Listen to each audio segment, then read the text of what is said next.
ഇന്ന് നമുക്ക് നോക്കാം അടുത്തതായി നിങ്ങളിലേക്ക് കടന്നു വരാൻ പോകുന്ന 2 കാര്യങ്ങൾ എന്തൊക്കെയാണ്.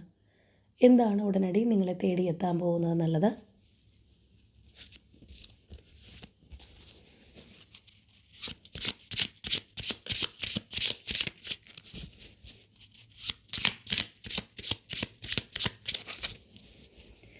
ഓക്കെ, നമുക്ക് നോക്കാം.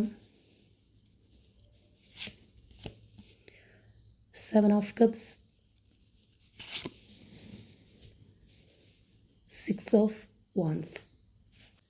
ഇവിടെ നമുക്ക് കാണാം നിങ്ങളുടെ ലൈഫിൽ നിങ്ങൾ ഒരുപാട് നാളുകളായിട്ട് ആഗ്രഹിച്ചിരുന്ന ഒരു കാര്യം, അല്ലെങ്കിൽ നിങ്ങൾ എന്തിനു വേണ്ടിയിട്ടാണോ എഫേർട്ട് ഇട്ടിരുന്നത് ആ ഒരു കാര്യം സക്സസ്സിലേക്ക് എത്തിച്ചേരാനായിട്ട് പോകുന്നു എന്നുള്ളതാണ്. തീർച്ചയായിട്ടും നിങ്ങളുടെ ആ ഒരു ലക്ഷ്യത്തിലേക്ക് നിങ്ങൾ എത്തിച്ചേരാനായിട്ട് പോകുന്നുണ്ട്. അത് നിങ്ങളെ തേടി വരുന്നു എന്നുള്ളത് നമുക്കിവിടെ കാണാം. അതുപോലെ തന്നെ മറ്റുള്ളവരുടെ പ്രശംസ, അംഗീകാരമൊക്കെ നിങ്ങൾക്ക് ലഭിക്കാൻ പോകുന്ന ഒരു സമയം തന്നെയാണ്. ഇനി അതുപോലെ തന്നെ ചിലരിലേക്ക് ഒരുപാട് അവസരങ്ങൾ വന്നു ചേരാനായിട്ട് പോകുന്നുണ്ട്.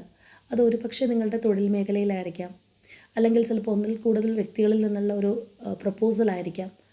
ഒരുപാട് ഓപ്പർച്യൂണിറ്റീസ് നിങ്ങളെ തേടി വരാനായിട്ട് പോകുന്നു എന്നുള്ളത് നമുക്ക് കാണാം. എന്നാൽ അതോടൊപ്പം തന്നെ മനസ്സിലാക്കേണ്ട ഒരു കാര്യം, വ്യക്തമായിട്ടുള്ള കാഴ്ചപ്പാടോടുകൂടി ശരിയായിട്ടുള്ള കാര്യം തന്നെ തിരഞ്ഞെടുക്കാൻ ശ്രമിക്കുക എന്നുള്ളതാണ്. അല്ലാന്നുണ്ടെങ്കിൽ ചിലപ്പോൾ നിങ്ങൾ തിരഞ്ഞെടുക്കുന്നത് ഒരു റോങ് ചോയ്സ് ആവാനുള്ള സാധ്യതയുണ്ട്.